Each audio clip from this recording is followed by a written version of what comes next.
23 जानेवारीला राज्यामध्ये मोठा राजकीय भूकंप होण्याची शक्यता आहे।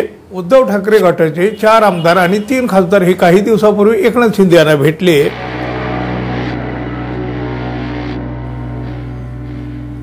मित्रांनो नमस्कार।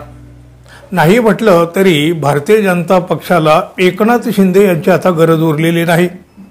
अहो काम संपलं की हा भारतीय जनता पक्ष आपल्या मित्र पक्षांना कसा कचऱ्याच्या डब्यात फेकून देतो हे आता सगळ्यांनाच माहित आहे। अहो एकतर या वेळेला भारतीय जनता पक्षाला अगदी बहुमताच्या जवळ जाई इथपर्यंत जागा मिळालेल्या आहेत। त्यामुळे इकडे तिकडे थोडंसं जरी काही केलं ना म्हणजे अपक्षाला वगैरे काही सोबत घेतलं थोड्याफार तरी देखील भाजप सत्तेत राहू शकतो, अगदी एकनाथ शिंदे आणि अजित पवार यांच्याशिवाय सुद्धा। अडचण जी आहे ती केंद्र सरकारची। हे नितीश कुमार आणि चंद्रबाबू नायडू यांचे ज्या कोबडे घेऊन हे सरकार सुरू आहे ना, त्यात नितीश कुमार यांच्याबाबत अजिबात खात्री नाही, कारण ते पलटूराम आहेत। केव्हाही पलटी मारायला ते तयार असतात। त्यामुळे भारतीय जनता पक्षाला आणखी काही खासदारांची तर गरज आहे आणि त्यासाठी त्यांची नजर महाराष्ट्रावर आहे। शरद पवार यांचे खासदार आपल्याकडे आणण्यासाठी मोठ्या हालचालीही सुरू असल्याच्या बातम्या तरी येत आहेत। गेल्या काही दिवसापासून याची मोठी चर्चा देखील होत आहे। आणि बघा त्यातच अलीकडे उद्धव ठाकरे आणि देवेंद्र फडणवीस यांच्यात जी काही जवळीक वाढत आहे ना, त्याच्या देखील मोठ्या चर्चा होऊ लागल्या आहेत। माध्यमात त्याच्या बातम्याही सातत्याने बनताना दिसत आहेत। हा उद्धव ठाकरे सेनेचे अनेक आमदार वेगळ्या वाटेवर असल्याच्याही बातम्या आता येऊ लागल्या आहेत। तिकडे बघा एकनाथ शिंदे यांच्या सेनेत बंडाळी होऊ लागलेली आहे। ते उदय सामंत हे काही आमदार घेऊन फुटणार असल्याच्या बातम्यांनीही वातावरण आता ढवळून काढलेलं आहे। अर्थात उदय सामंत यांनी हे आरोप फेटाळलेले आहेत, पण कुठेतरी आग लागल्याशिवाय धूर येतोच कसा हो। उद्योग मंत्री उदय सामंत यांनी राज्यात राजकीय भूकंप येणार असल्याचं म्हटलं आहे, पण कसा? उद्धव ठाकरे गटाचे 4 आमदार आणि 3 खासदार हे काही दिवसापूर्वी एकनाथ शिंदे यांना भेटले, तर काँग्रेसचेही 5 आमदार 15 दिवसापूर्वी एकनाथ शिंदे यांना भेटून गेले अशी माहिती या उदय सामंत यांनी दिली आहे। येत्या 3 महिन्यामध्ये उद्धव ठाकरे गटाचे 10 माजी आमदार आणि काही जिल्हा प्रमुख हे एकनाथ शिंदे यांच्या पक्षात त्यांच्या गटामध्ये प्रवेश करतील असं काँग्रेसचे काही माजी आमदार खासदार देखील आणि पदाधिकारीही लवकरच शिवसेनेमध्ये सामील होतील असा दावा उदय सामंत यांनी केलेला आहे। दुसरीकडे शिवसेनेचे नेते राहुल शेवाळे यांनी देखील मोठा दावा केलेला आहे। 23 जानेवारीला राज्यामध्ये मोठा राजकीय भूकंप होण्याची शक्यता आहे। शिवसेना ठाकरे गट आणि काँग्रेसचे आमदार आमच्या संपर्कात आहेत, ते शिवसेनेत प्रवेश करण्यासाठी इच्छुक आहेत असं हे शेवाळे यांनी म्हटलेलं आहे। त्यामुळे आता या 23 तारखेला नेमकं काय घडणार हे पाहणं तितकंच महत्त्वाचं ठरणार आहे। अर्थात घडेल न घडेल पाहूया। आता बघा हे सगळं काही सुरू असतानाच माजी राज्यमंत्री बच्चू कडू यांनी मात्र मोठा दावा केलेला आहे। त्यांच्या या दाव्यामुळं राजकीय वर्तुळात चर्चेला उधाण आलेलं आहे। आता आपल्याकडं राजकीय चर्चा व्हायला अगदी थोडंसं कारण पुरेसं ठरू शकतं। अहो देशात जी काही मोठी राजकीय उलथापालथ होणार आहे ती शरद पवार आणि उद्धव ठाकरे यांच्याबाबत आहे।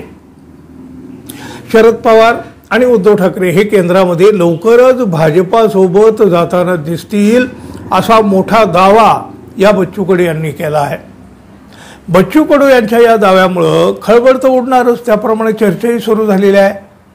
अहो बघा बच्चू कडू म्हणतात ज्या पद्धतीनं नितीश कुमार आणि चंद्रबाबू नायडू हे 1-2 बिल पास करण्यासाठी भाजपसोबत थांबलेले आहेत, ते गेल्यानंतरची सोय सध्या भाजपा बघत आहे। यामध्ये शरद पवारांची राष्ट्रवादी आणि उद्धव ठाकरे यांच्या शिवसेना तो ठाकरे गट यांच्याकडे असणाऱ्या खासदारांची संख्या जर पाहिली तर संजय राऊत यांनी केलेलं वक्तव्य देखील हेच दाखवत आहे। आता पुन्हा आपल्याकडे सत्ता येणार असल्याचं कोणी पक्ष सोडून जाऊ नये हाच एकंदर या राऊत यांचा प्रयत्न आहे असं बच्चू कडू म्हणतायत। भारतीय जनता पक्षाबाबत देखील बच्चू कडू यांनी रोखठोक भाष्य केलेलं आहे। एकनाथ शिंदे आणि अजित पवार यांच्याकडून असलेली गरज सध्या भाजपासाठी संपलेली आहे। भारतीय जनता पक्षाची मोगलाई नीती आहे, त्यामुळं जो त्यांच्यापासून लांब जातो ना म्हणजे भारतीय जनता पक्षापासून त्यांना ते कापून टाकतात। हीच भाजपाची नीती आहे असं बच्चू कडू यांनी म्हटलेलं आहे. एकनाथ शिंदे यांच्या नाराजीबाबत बोलताना देखील बघा काय म्हणता येते, जेव्हा मोठे नेते नाराज असतात तेव्हा समजायचं की ते अतिखुश असतात आणि जेव्हा ते अतिखुश असतात तेव्हा ते खूप नाराज असतात असा दावाही यावेळी बच्चू कडू यांनी केलेला आहे. आता बच्चू कडू यांच्या या विधानानंतर भाजपाचे नेते आशिष शेलार यांनी आपली प्रतिक्रिया दिली आणि बच्चू कडू यांचं हे जे विधान आहे ते अगदी हास्यास्पद असल्याचं त्यांनी म्हटलेलं आहे. उपमुख्यमंत्री एकनाथ शिंदे यांची शिवसेना आणि उपमुख्यमंत्रीपदी अजित पवार यांची राष्ट्रवादी, आता हे दोन्ही पक्ष महायुतीबरोबर आहेत. त्यामुळं अजित पवार आणि एकनाथ शिंदे यांचं काय? बच्चू कडू यांनी म्हटलंय की गरज सरो वैद्य मरो अशा मोजक्या शब्दात बच्चू कडू यांनी एक मोठी आणि सूचक प्रतिक्रिया दिली आहे. कडू यांच्यासारख्या मोठ्या नेत्याने केलेल्या या दाव्यामुळं पुन्हा एकदा राजकीय भूकंप होणार का, हा प्रश्न मात्र नक्की उभा राहिला आहे. असं समजा काही घडलंच तर एकनाथ शिंदे आणि अजित पवार यांचं काय होणार? अहो नाहीतरी एकनाथ शिंदे आणि भाजपात तसं काही आलबेल नाही. आता पालकमंत्री पदावरून नाराजी नाट्य तर रंगलेलं आहेच ना. अहो एकनाथ शिंदे यांचं सतत रुसणं फुगणं भाजपला नाही रुचलेलं, हो रुचतही नाही नव्हे, या सगळ्याला भाजपा वैतागलेला आहे.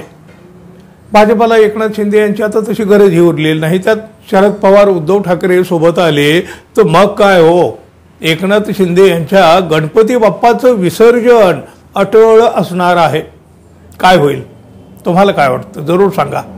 आणि हो, आपण अजून आपल्या चॅनलला सबस्क्राईब केलं नसेल तर कृपया सबस्क्राईब करावं अपेक्षा आहे. धन्यवाद. पुन्हा भेटू.